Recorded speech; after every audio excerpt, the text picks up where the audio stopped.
Баршаңызға сәлем, есімім Назира. Каналыма қош келдіңіз.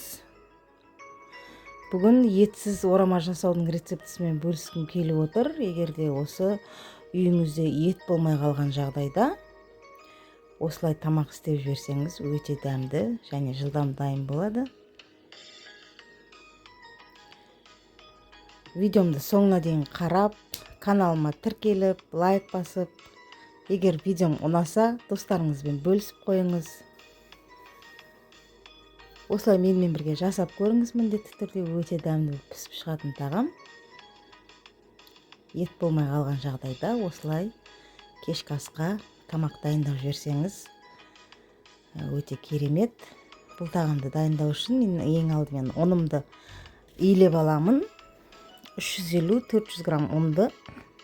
Ұнға шамамен 200 граммдай су құйып, жұмыртқа қоспаймын. Ұнымды илеп, сосын ішіне салатын көкөністерімді осылай үккіштен өткіземін. Видеода көріп тұрғандарыңыздай осылай жасаңыздар.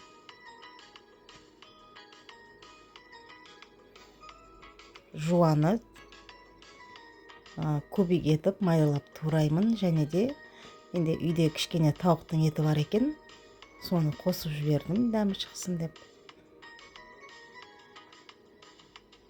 Ой пікіріңізді комментарий бөлімінде қалдырып қойыңыз.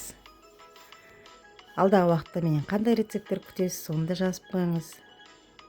Сосын дәміне қарай тұз, қара бұрыш салып, паприка саламын, және мята, фаршқа арналған дәмдеуіш, бәрін салып, араластырып, салмасын дайындап қоямын. Сосын қамырды жаюға кірісем.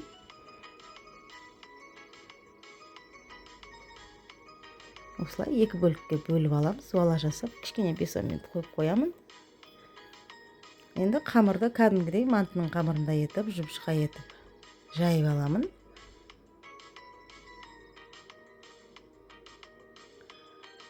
Мінекей жайып болдым. Енді оның үстіне сұйық майды жағып, жаңағы салмамды ішіне салып,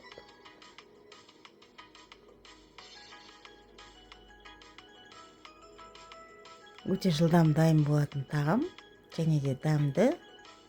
Міндетті түрде осылай жасап көріңіз.